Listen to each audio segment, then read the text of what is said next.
Thank you, Elliot, and good morning, everyone. It is great to be here, and I love that my schedule worked out so that I could come up to the Northwest and be able to see all of you and connect with some of the other people we partner with in the area. When Pastor Tim told me he was leaving to vacation during this time and I was going to be able to share, I didn't really have a particular message prepared or something I had been working on. So he just asked me to share on whatever's on my heart, whatever God's doing in my life. So I thought, that's exactly what I'm going to do. I'm going to share with the church about an area where I'm kind of wrestling with right now and trying to figure out. It's something we struggle with as a family. So I'm right in the middle of the process, right? You're catching me in the middle of the book. I don't know what the conclusion is or if it's going to be a happy ending. I think it's going to be happy, but I'm not sure. So just bear with me. It's something I wrestle with. I have a feeling that a lot of us wrestle with this issue as well. For me, it kind of came to a head beginning of this school year. So it was fall of 2019. And that's because my son Elijah now is in middle school, and he's involved in all sorts of stuff. And it's a very demanding school, and my daughter's in that school as well, and she's involved in a bunch of stuff. My wife's teaching, I'm working, so it's kind of like a perfect storm. We're very busy. So I wanted to give you just a typical day, what it looks like at the Diaz household to kind of introduce this topic, right? So 6 o'clock, the alarm goes off, and all of us wake up at 6 o'clock, and we got to get up. And from that moment, from 6 o'clock in the morning, I have about 45 minutes to 50 minutes to get my kids who are just zombies and asleep and don't want to get up at all.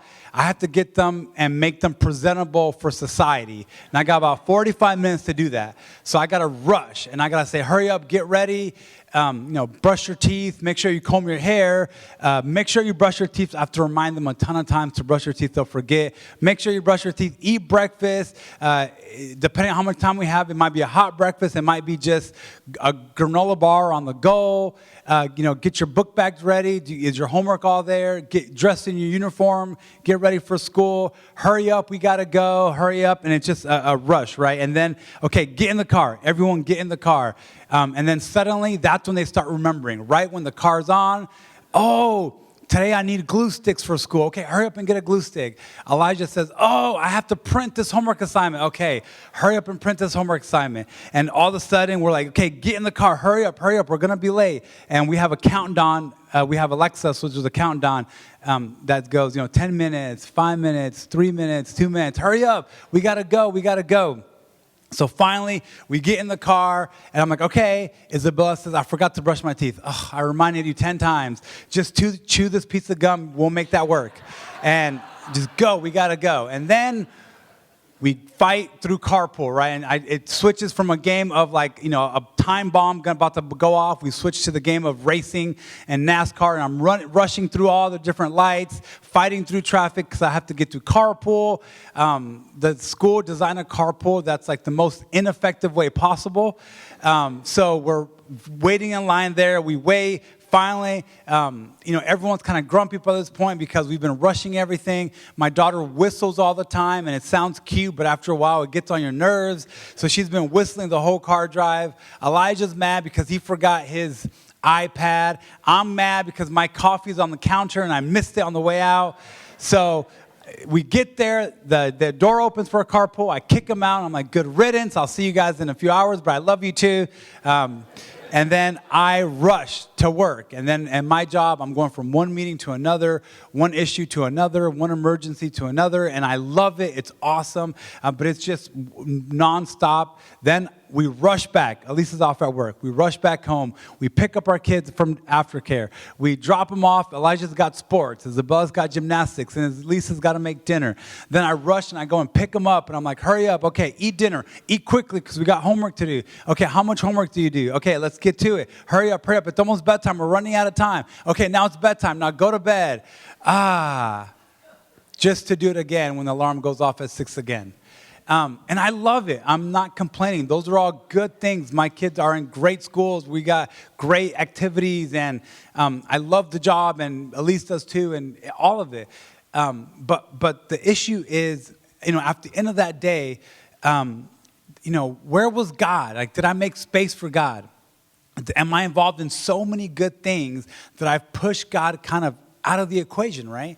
And I feel like oftentimes we're so busy, I'm so in a hurry that in my hurry, I push God to the margins and my school doesn't get cut, my job can't get cut. So the thing that's easiest to cut is just my prayer time, my quiet time, my time of reading the scriptures in the morning. It's easy to cut those things, although they may be the most important thing in my life. But that's what happens.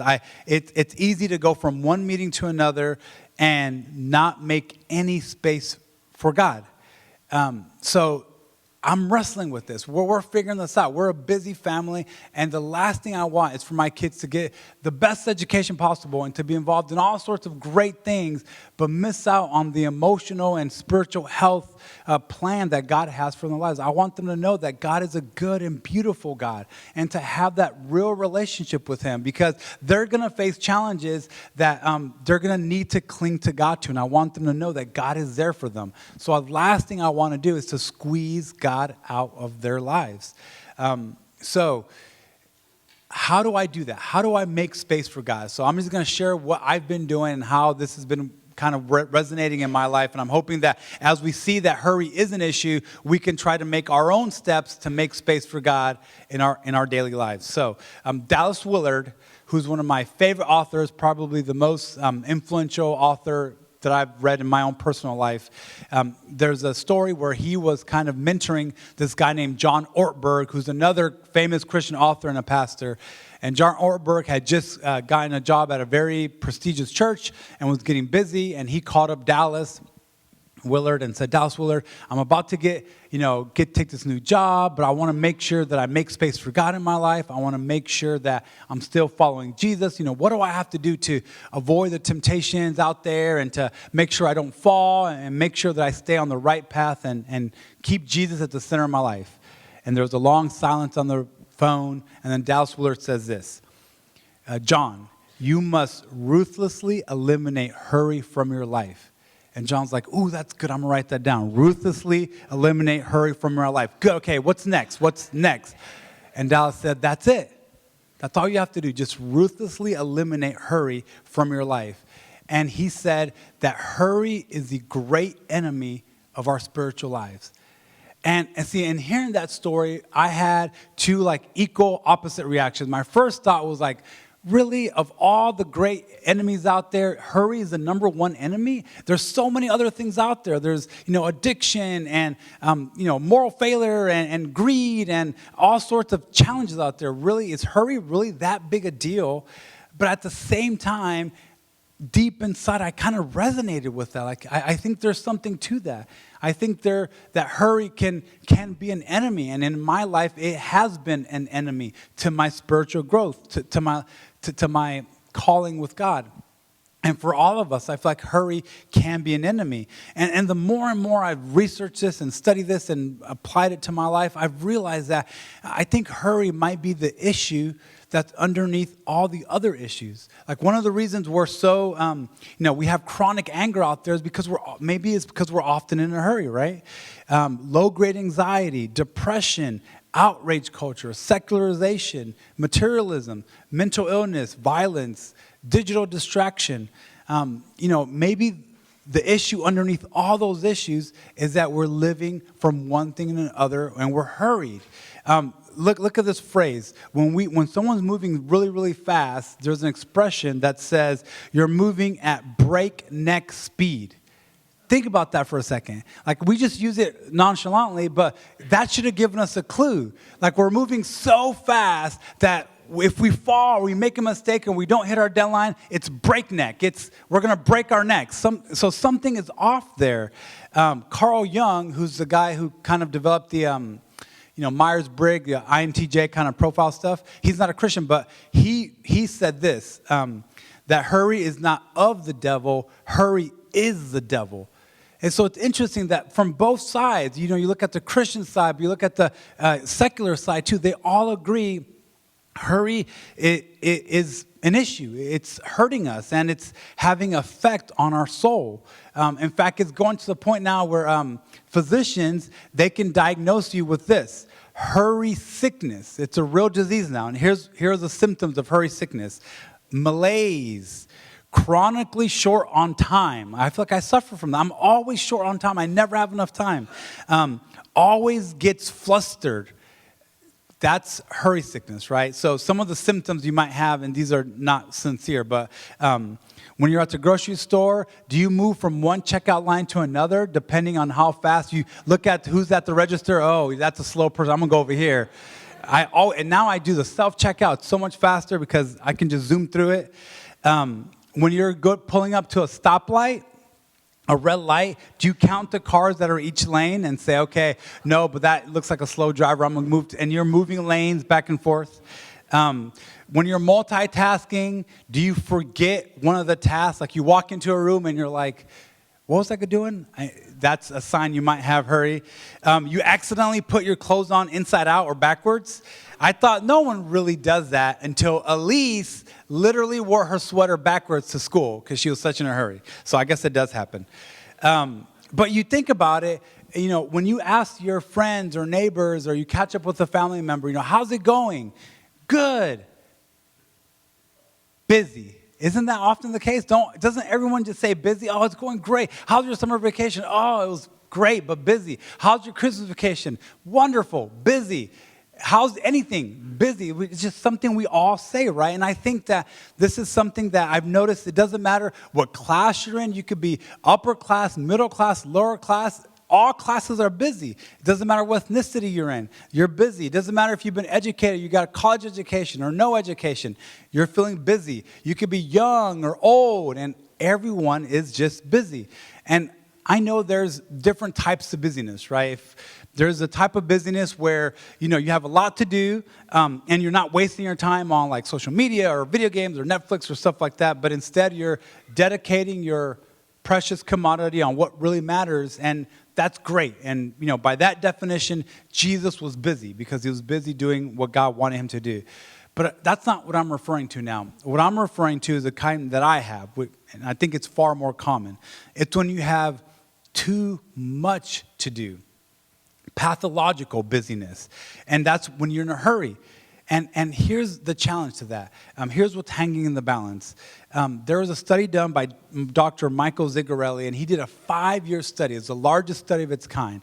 And he wanted to study Christians in America and to find out what are the obstacles for Christians for them to grow. The study was called Obstacle for Growth Survey. And he surveyed thousands of Christians across America. And he asked them, what is the number one obstacle? And he studied them. What's the obstacle for their growth? And here's their conclusion. There's a quote in your handout here. You can follow along. This is crazy.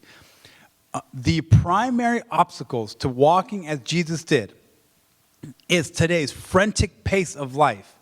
Busyness, hurry, overload, burnout, overextension. It's known by many names, but there's one common outcome. The accelerated pace and activity level of the modern day distracts us from God and separates us from the abundant, joyful, victorious life he desires for us. Interesting, right? Think about all the obstacles that could have been there, right? It could have been consumerism. We're shopaholics. It could have been addictions out there, right? There's all alcohol, you name it, drugs. It could have been TV or whatever. But what he wrote was business. He found after all his research, the number one obstacle we face as Christians is we're too busy. In another interview, here's how he put it. In this one line, he said, most people are just too busy to live an emotionally healthy and spiritually rich life. We're just too busy. And what I've realized is that hurry is a major block to our relationship with God. And what's interesting, if you think about it, hurry and sin both have the same exact effect. They cut us off from our connection with God. There's another author out there named Ruth Haley Barton, and I've read a few of her books as I've been trying to wrestle with this. And she has, you take like a self-evaluation assessment to see, how you are with hurry sickness. And I put it there in your little handout, but you can follow along. But, basically you're supposed to go through, and if you have these, put a check mark next to it. Don't do it for yourself now, and don't do it for your husband or spouse either. Do it for yourself. But here's some of it, right? Irritability. I find myself that I'm often irritable about little things that are just setting me off. Like, I'm always like, man, this is a pet peeve. And I realize that I have a lot of pet peeves. Hypersensitivity. You always have the feeling, you're under the radar. You feel like you're always getting your feelings hurt. You're always like, did you see the way that person looked at me? Hey, I didn't have time to talk through it, but the way their tone of voice, hypersensitive. Restlessness, right? Especially when you're trying to rest. You're trying to go to bed for the night, but you can't. You're replaying all these conversations. You're thinking through everything that happened today, everything that needs to happen tomorrow, and it's a challenge to fall asleep. Compulsive overworking, right? Where you're never done, right? You do 10 things off your to-do list, but at the same time, 10 new things are added. There's always too much to do. Emotional numbness. And this is when, you read the news and you hear about this tragedy over there or this major catastrophe over here, and you're like, oh, that's sad, and you swipe and keep on going. We've become numb to the horrible things happening around the world. Escapist behavior, right? And it doesn't just necessarily mean, addiction. It could be binge watching or just anything I just escape. It's too hard to face the realities of this world, so I'm just going to do something to escape from the real everyday life. Disconnected from my identity and calling. I forget who I'm supposed to be and God created me to be and the calling He has on my life. I'm hoarding energy. I'm not able to attend to human needs. Before the invention of the light bulb, before Thomas Edison, an average American slept 11 hours a day. 11. That was normal. Today, guess where we're at today? The average American sleeps 6.8 hours a day. And the last one was slippage of our spiritual practice, right? I'm no longer reading the Bible every single day. I'm just skipping days here and there, weeks. Or I'm not praying anymore. I'm not having my family devotional, whatever your discipline might be. So I graded myself, and I got 7 out of 10 of those things. Elise graded me 10 out of 10. So somewhere in the middle, let's meet. But, we're not, I know I'm not trying to make anyone feel guilty here. That's the last thing I want to do. There's no condemnation. But I'm sure if you went through that, you'd have probably a few checks there. And again, no condemnation. I guess my point is that there's more at stake than just, okay, you're right, I'm busy. I feel like our spiritual life is at stake, right? My relationship with God is at stake. So what's the Bible say into this? What does the Bible say into this frantic lifestyle that we tend to live? And here's where I would go with that. I would go to this. First, I'll look at Jesus and then some of the things Jesus said. Just look at Jesus. Jesus is not just our Savior, the Son of God who died on a cross for us. He's also the one who we're supposed to be following, right? We're all disciples. We're all following Jesus. Another word for disciple is apprentice, meaning we're learning how to live our lives from Jesus. We take our cues from Jesus, and the way He treated people, that's how I'm supposed to treat people. The way He saw God, that's how I'm supposed to see God. And when you look at Jesus, Jesus was not in a hurry. He was never in a hurry. And Jesus was an extremely busy person. You think about the crowds, the mobs of people who wanted Him, who were yelling for Him, hey, come and heal my need, come and heal my family, come and heal me. I need this need, I'm starving. There's so many needs. So Jesus was busy, but He was never in a hurry. He was present. He was relaxed. He was present to the moment. He was present to His own soul. He was present to the people who were in front of Him. He was present to the needs of the world. He was present to God. It's interesting. There's a book out there called 3 Mile an Hour God, and it's written by this Japanese author. And he says, I had to look this up, but 3 miles an hour is the average pace of someone walking. But he says that God is always walking. God's never running, except for the prodigal son story where He runs for us. But other than that, throughout the whole Bible, God's always walking. You never hear about how's your run with God, or how's your walk with God, right? We're walking with God. Or if we're not even walking, we're just standing and we're waiting. The Bible's full of walking and waiting. God being present and slow. And you think about it, Jesus says some of his most famous teachings were in the middle of a slow, present moment. It was him being interrupted. The Good Samaritan, the greatest command, those were all interruptions. He's in the middle of a talk, he's middle of giving a speech, a sermon, and the roof starts caving in and someone starts bringing someone down and he heals the man. And he's present to that need, right? The blind Bartimaeus is yelling in the middle of his sermon, come and heal me. The lady with a sickness who's been sick forever. Jesus is on his way to Jairus' house when he's interrupted. And it was okay with him. He was present. He slowed down to love people. So when you look at Jesus, Jesus was present, slow, relaxed. He was not in a hurry. And then when you look at some of his key teachings talk about an easy yoke, an abundant life. So I'm going to read you 3 passages, and they're from different parts of the Bible. 2 of them are Jesus talking, and one of them is Paul. But the first one's in Matthew 11. And when I read it, I want you to remember this is the invitation. It's an invitation to all those who would follow, meaning it's us. Jesus is making this invitation to us. This is Matthew 11. And then Jesus said, come to me, all of you who are weary and carry heavy burdens, and I will give you rest. Take my yoke upon you. Let me teach you, because I am humble and gentle of heart, and you will find rest for your souls. For my yoke is easy to bear, and the burden I give you is light. Do you hear the invitation to a different lifestyle? Like, Ray, you're busy, you're hectic, you're too hurried. Well, come to me. I will give you rest. That rest you're longing for, I will give you rest. Follow me. Live like I do. This next verse is in John 10:10, and it's just one verse, but look at the description of the life God's offering us. He says the thief's purpose is to steal, kill, and destroy. My purpose is to give them a rich and satisfying life. Rich and satisfying, abundant life. That's what's available for all of us. And I think that the thief, or if you put in hurry there, hurry steals life from you. It kills life from you. It destroys it, as we'll see in a second. But God gives us rich and satisfying life.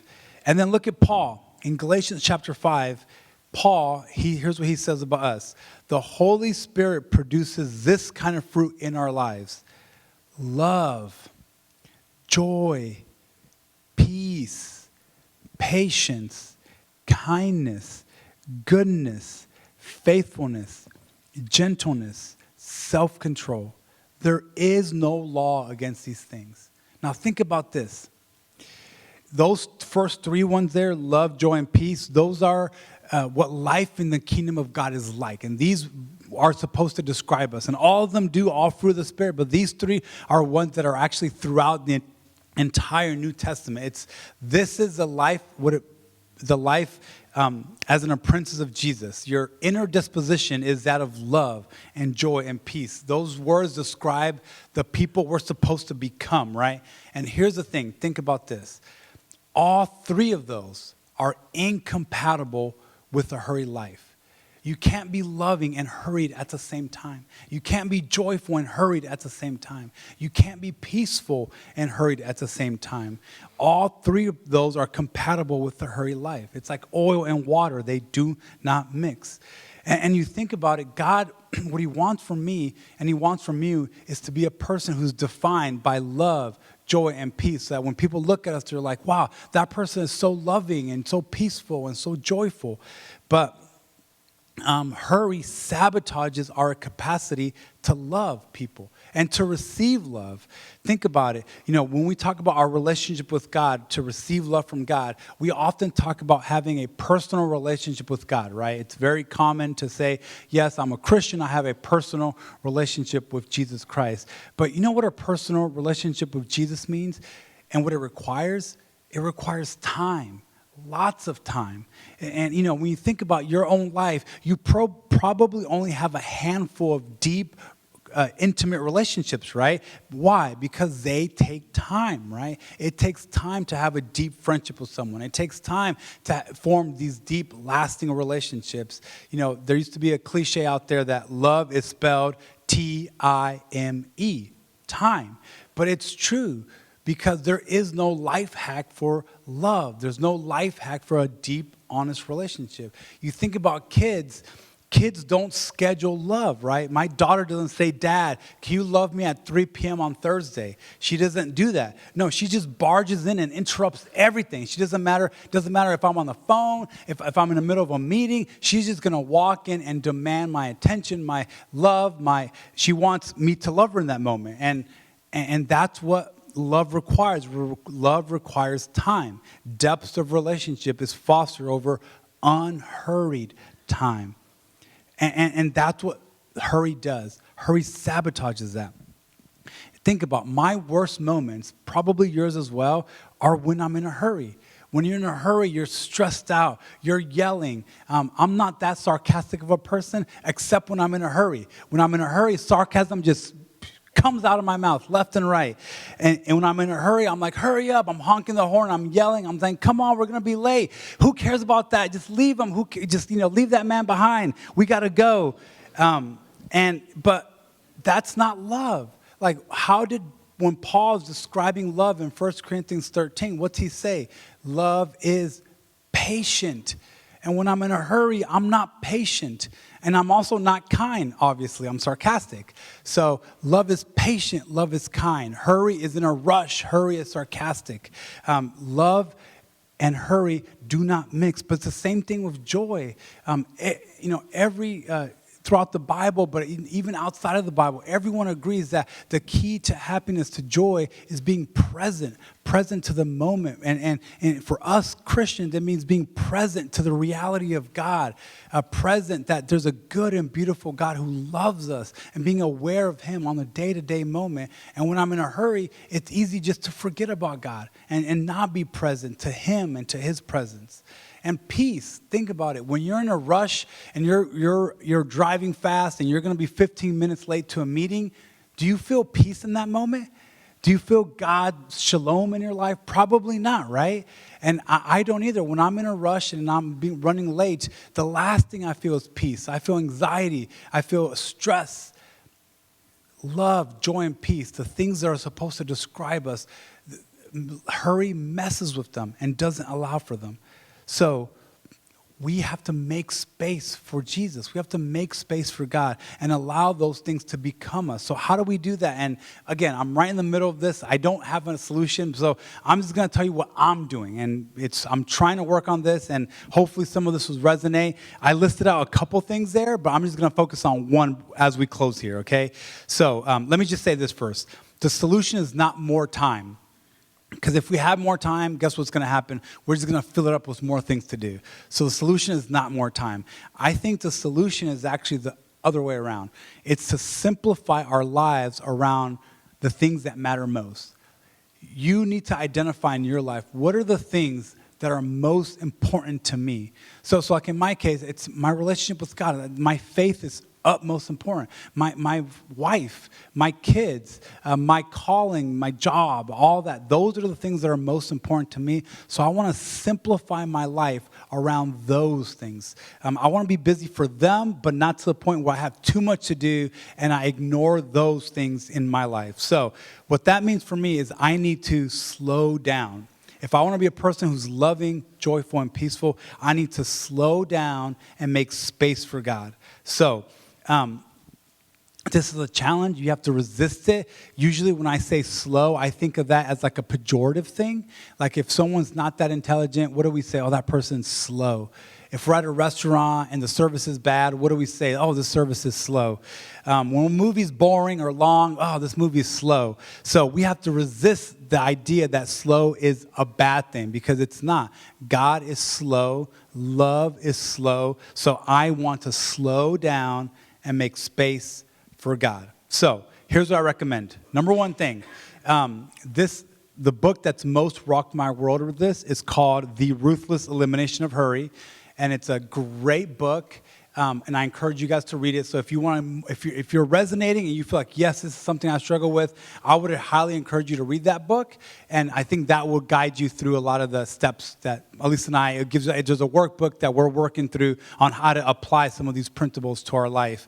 What's ironic is I listened to that book on audio, like audible.com.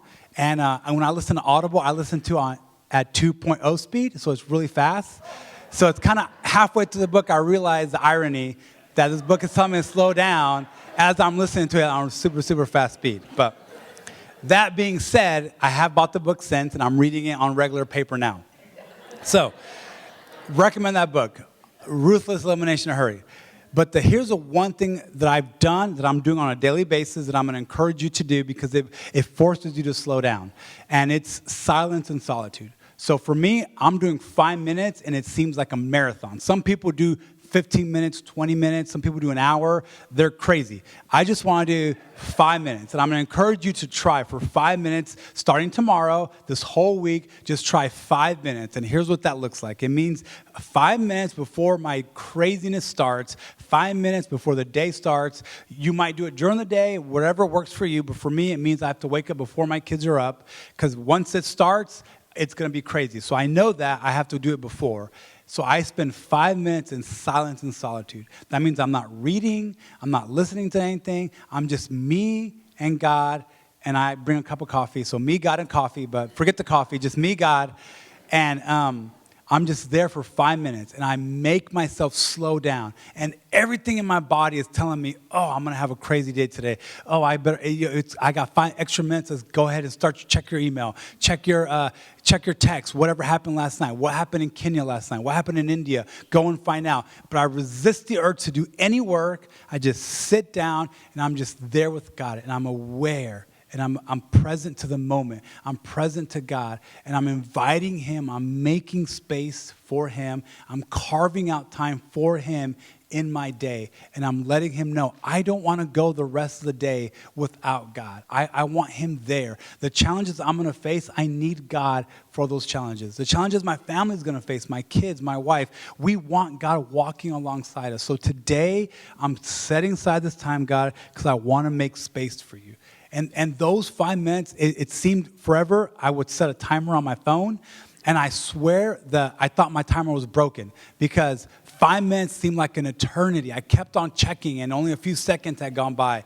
So this is not conducive to who I am, but I'm forcing myself to do it, and this is a baby step, and it has done wonders for me. I don't know why.